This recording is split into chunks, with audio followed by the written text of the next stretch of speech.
I think rather shamefully and cynically, you will see liberals, prominent Democrats suddenly become a little bit more pro-Palestinian, a little bit more anti-Israeli under Trump, because it's Trump doing it. So, and you saw that in the first term, right? Under the first term, I've never seen the Democrats more kind of anti-Saudi Arabia, anti-Israel, simply because, you know, to quote Rick Wilson, everything Trump touches dies. If he allies with someone, that person becomes a bad guy in the eyes of a lot of hashtag resistance folks. So he actually complicated a lot of bipartisan relationships by being so friendly with Netanyahu and MBS.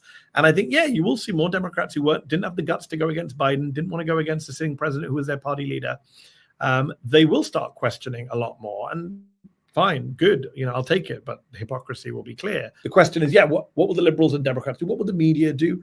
I mean, I don't have any hopes for the media on the Middle East. They've made that very clear across the board, not just in the US. The BBC's coverage, especially its online coverage, especially its headlines, have been absolutely atrocious. It's really sad. And the BBC, for example, this week, Amnesty International came out for the first time and said, we believe it's genocide in Gaza.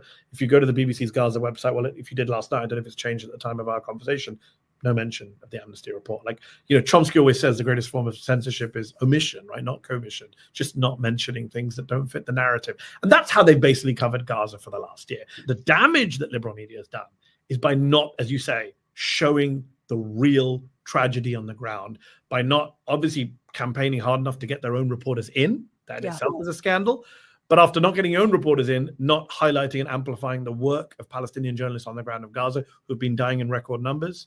And instead getting complicit with the Israelis in terms of suggesting these people are terrorists. I never thought the media could do a worse job on any issue than they did on Iraq. Iraq was a radicalizing issue for me politically.